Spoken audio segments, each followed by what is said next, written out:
Bonjour, j'ai le plaisir d'être avec Pierre Jovanovic, écrivain, Bonjour Yannick. économiste. Mais on va pas parler d'un livre de Pierre Jovanovic. Là, c'est le Pierre Jovanovic, directeur littéraire des éditions du Jardin des Livres, qui va nous parler d'une nouveauté, d'un livre événement aux éditions Jardin des Livres. Et en plus, Pierre, vous avez contribué à la traduction de cet ouvrage. C'est la découverte de la tombe de Saint-Pierre. Ça a été une grande aventure archéologique du XXe siècle avec la célèbre Margareta Garducci. J'ai envie de dire la célèbre parce qu'en réalité, elle a bouleversé un peu beaucoup de choses. Le pape Paul VI a pris connaissance de ses études. Il a reconnu que tout était vrai, qu'il s'agissait probablement des restes du corps de Saint-Pierre. Alors Pierre, on s'adresse, vous savez que la culture déjà est très réduite, la culture religieuse l'est encore moins, donc je vais vous poser beaucoup de questions naïves, mais on va orienter nos auditeurs aussi pour qu'ils comprennent. Hein. Voilà, l'objectif c'est de partager une certaine culture. Pourquoi d'abord, je vais commencer, pourquoi Saint-Pierre, on ne connaissait pas, on ne savait pas où il était enterré, où il y avait souvent des fausses informations. Quelle était la situation? Première question. Alors, en fait, il y a deux situations. C'est-à-dire que en 2013, donc c'est pas si vieux que ça, hein, c'était il y a grosso modo 11 ans, le pape François a fait une messe en mondovision, donc vraiment retransmise dans le monde entier, sauf en France. Et cette messe, en fait, reconnaissait une fois pour toutes que le Saint-Pierre de Rome a bien été construite au-dessus de la tombe de Saint-Pierre et que les restes des os qu'on a retrouvés étaient effectivement ceux de Saint-Pierre. Voilà, c'est véritablement l'idée.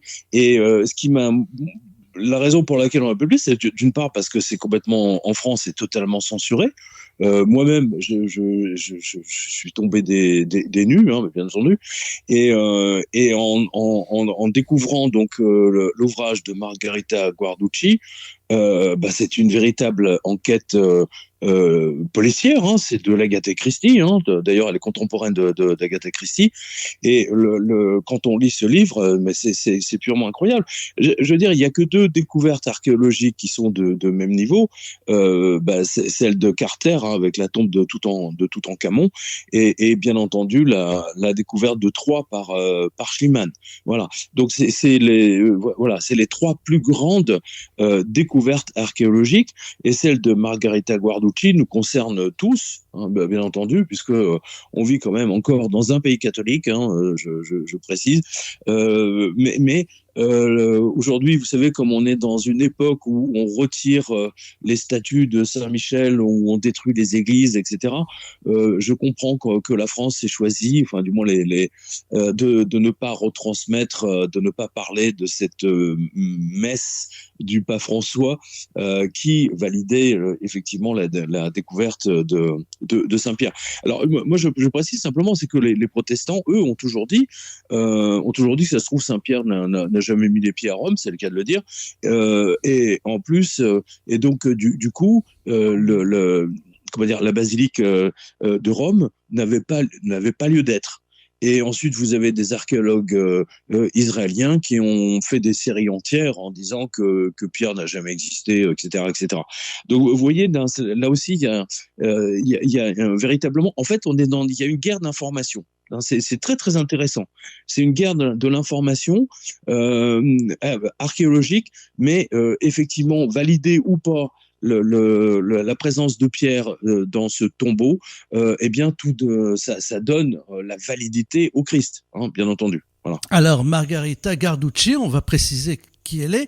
Elle est archéologue, elle est née en 1902, elle est décédée en 1999 à l'âge de 96 ans à Rome. Elle est italienne et donc elle a travaillé autour du Vatican et elle a découvert donc le tombeau de Saint-Pierre à travers finalement un code secret, Pierre.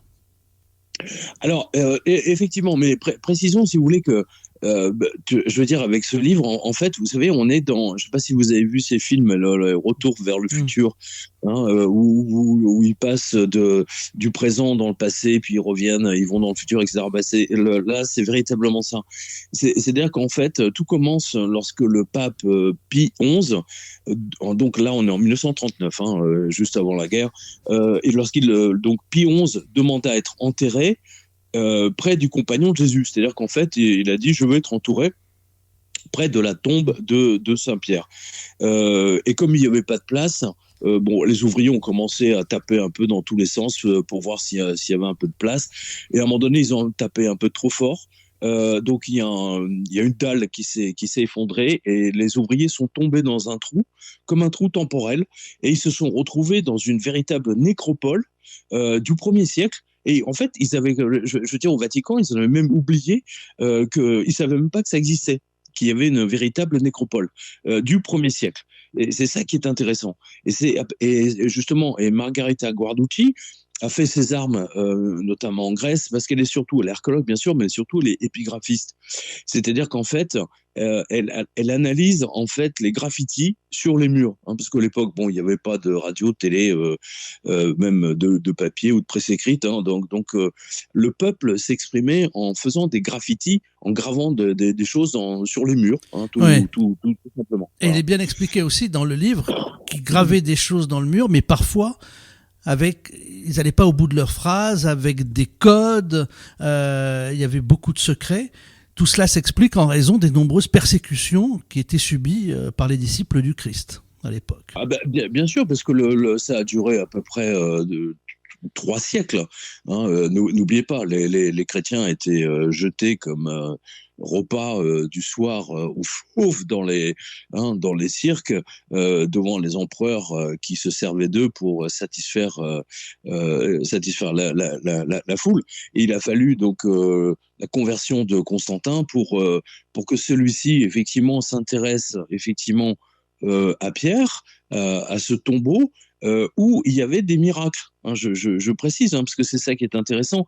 C'est-à-dire que, en fait, vous savez quoi? Il faut comparer le tombeau de Pierre à celui de Charbel Maclouf. Charbel Maclouf était un moine libanais maronite du siècle dernier. Donc personne ne le connaissait vraiment. Il est mort dans l'anonymat le plus total et comme pour tous les autres moines, il a été jeté dans un trou et puis on a remis de la terre dessus et c'était terminé.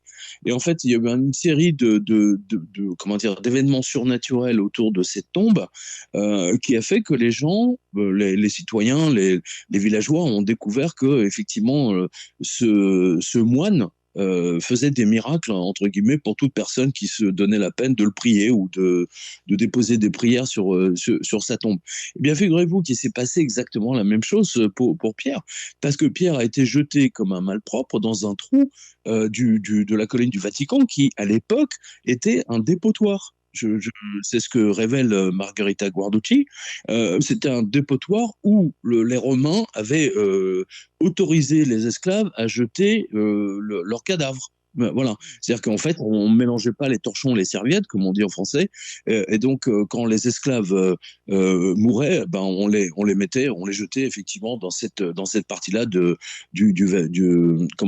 Vatican qui était infesté de serpents, etc. Enfin, de toutes sortes de choses. C'est un endroit véritablement nauséabond, comme le montre Margarita Guarducci, qui, je rappelle, parlait latin grec ancien et qui se montre en plus véritablement avec son examen de tous les auteurs de l'époque, que effectivement la tombe de Pierre, enfin l'emplacement du tombeau de Pierre, a quand même connu peu progressivement une notoriété et que les gens venaient de plus en plus nombreux prier autour de sa tombe.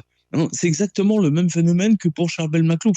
Hein, mais je rappelle que Carlos Ghosn, hein, le PDG de Renault là, qui a été mis en prison au Japon, sa femme avait expliqué à la télévision libanaise qu'elle s'était rendue sur la tombe de Charbel Maclouf pour obtenir ce miracle. Alors, c'est-à-dire qu'il puisse aider du Japon. Voilà. Mais la même chose pour Pierre. alors, C'est ce que montre Margherita Guarducci. alors, ce qui est intéressant, c'est qu'on avance par énigme. Elle a découvert le tombeau de Pierre, c'est une découverte archéologique majeure, mais dans le même temps, on savait où était Pierre, ou est-ce qu'on ne le savait pas? Il est précisé dans le livre que 80 ans après la mort de Pierre, des pèlerins venaient déjà sur les pentes de la colline du Vatican pour honorer la tombe du martyr. Ce qui signifie que l'on savait déjà qu'il était là. En quoi est-ce que c'est une découverte par rapport... Est-ce que plutôt d'être une découverte, on peut dire que c'est une preuve qu'elle a apportée? Écoutez, oui, elle a apporté des preuves parce qu'en fait, moi, je rappelle que le livre est rempli de documents, de dessins, etc. Et en fait, c'est un cercle. C'est-à-dire qu'en fait, il y a on va dire, il y a des tombeaux. C'est un peu comme c'est un cimetière, hein, une nécropole, et que petit à petit, en fait, exactement comme un requin, hein, Margherita Guarducci tournait autour. Elle suivait en fait les graffitis. Et petit à petit, en fait, elle s'est rapprochée de plus en plus jusqu'à faire le pinpoint vraiment de la tombe de Pierre, parce que d'une part, les graffitis étaient différents en fonction des siècles, etc., etc. Et dans ce livre, elle nous montre comment elle y est arrivée. Mais Yannick, vous savez ce qui est intéressant, si vous voulez, c'est que de tous les apôtres du Christ, si vous prenez par exemple, je ne sais pas moi, Jude, Saint Jude, qui aujourd'hui un des saints qui rapporte le plus d'argent, hein, dans les troncs pour l'Église catholique, en particulier américaine. On ne sait pas trop où il a été enterré. Il y a différentes et de tous les apôtres du Christ, seul Pierre bénéficie, si vous voulez, d'un édifice aussi extraordinaire, qui est incontestablement le plus beau au monde. Je vois pas d'autres monuments. J'ai vu le Temple d'Or à Kyoto, c'est magnifique, c'est sublime, mais bon, ça s'approche pas vraiment de la voilà. Alors, Pardon, de la basilique de Pierre. Pierre Jovanovic nous parle de son livre, pas de son livre, du livre qu'il édite. Oui, évidemment, du livre de Margherita Guarducci, La découverte de la tombe de Saint-Pierre, aux éditions du Jardin des Livres. Il y a une question qui est posée, et c'est vrai, il est logique de se poser cette question. Vous vous rappelez que cet endroit de Rome, c'était l'endroit où on enterrait, j'allais dire, tous les clochards, les esclaves, on les mettait les uns sur les autres. Et donc, comment peut-il y avoir un Pierre? Puisqu'il était physiquement impossible de reconnaître le corps du martyr au milieu du tas de chair humaine récupéré à la fin. On imagine un tas de chair humaine, quelque chose qui doit être affreux, voilà, avec des centaines de cadavres les uns sur les autres. Donc, comment dire que c'est Pierre? La question est posée dans le livre et Margherita Guarducci répond à cela aussi. Tout à fait. C'est-à-dire qu'en fait, elle montre que les prières sont de plus en plus ardentes, et plus on se rapproche en fait de la tombe de Pierre. Et il s'est fait clouer par la croix. Il s'est fait clouer aussi.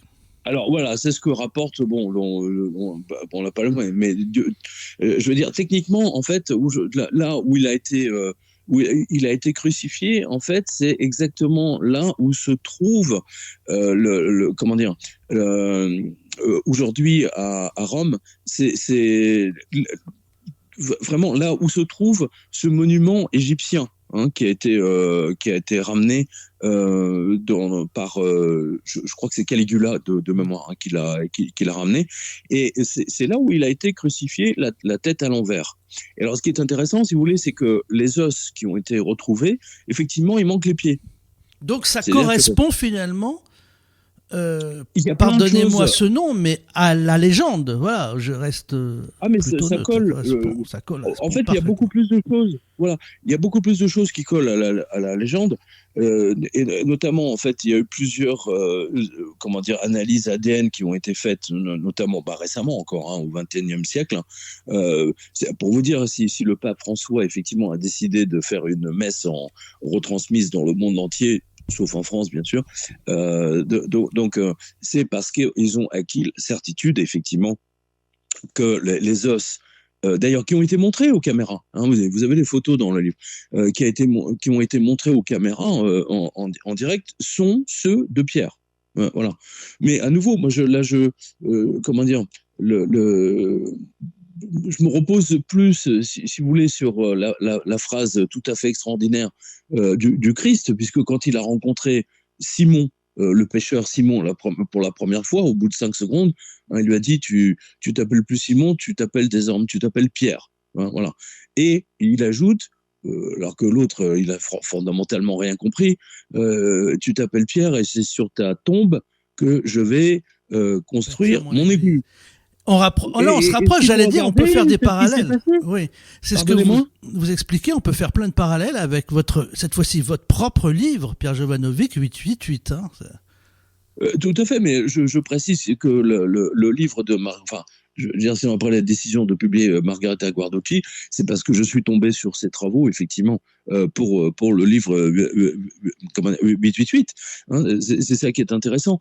Mais au-delà de ça, si vous voulez, cette vision à distance correspond également au fait que chez les Juifs, je rappelle, on ne dépose pas de fleurs sur la tombe, on dépose des pierres.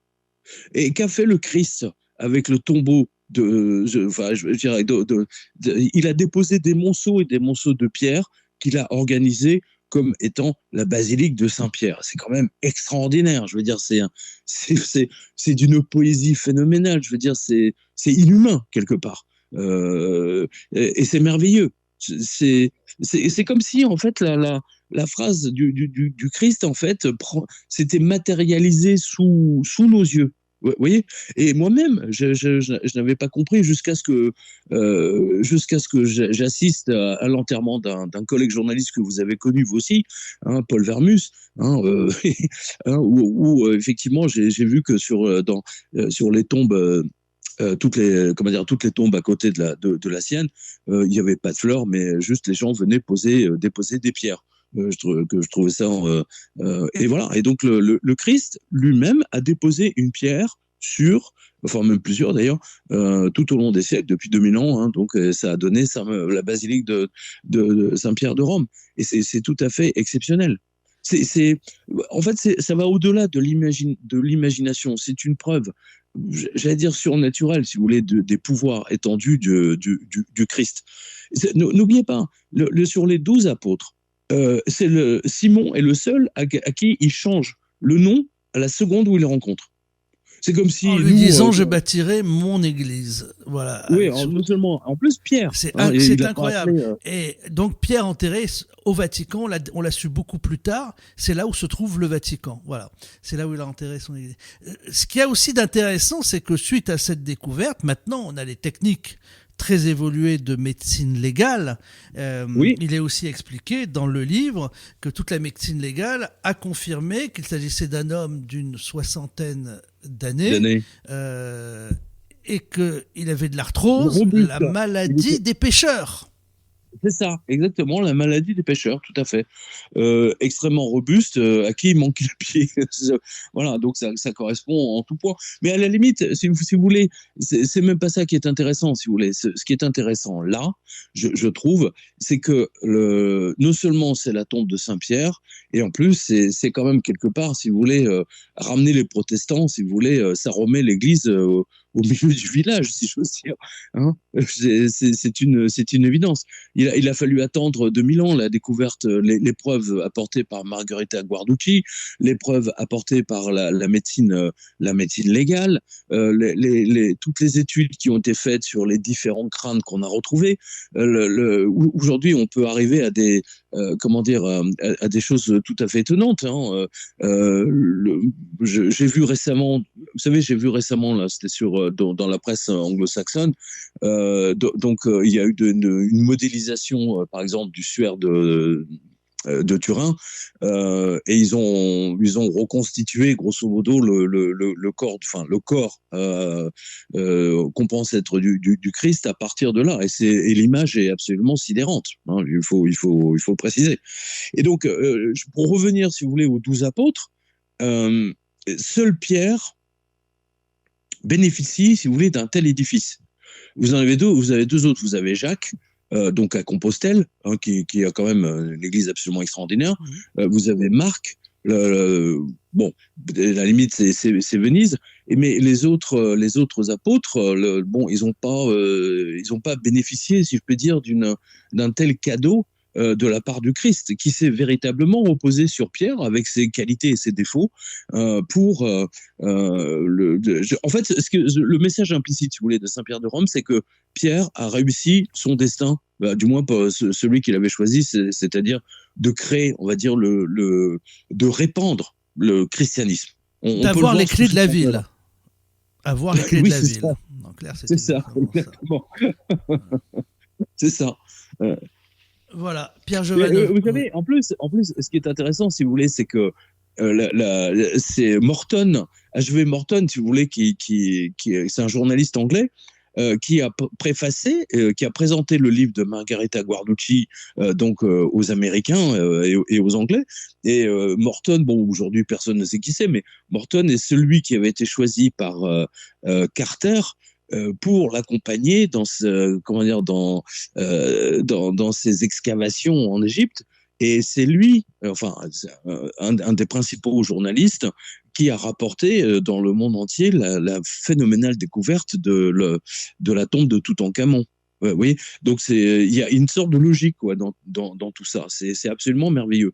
Et vous savez, sans le pape Pie XI, sans sa volonté, c'était un des rares d'ailleurs, dit je veux être enterré à côté de Pierre. Bon, tous les autres papes avaient décidé qu'il serait enterré ailleurs, mais lui il voulait être vraiment proche de Pierre. Et c'est Paul VI qui a repris les travaux. Et vous savez qui a financé toutes ces excavations, toutes ces expéditions dans cette nécropole. Eh bien, c'est un milliardaire américain texan qui s'appelle Monsieur Strick. Et qui a fait fortune dans le pétros, hein, c'est-à-dire le pétros, c'est le pétrole, voilà, hein, parce que pétrole, ça vient de pétros, donc c'est pierre. Il y a une racine commune. Voilà. Il y a vraiment plein de signes comme ça, c'est très amusant.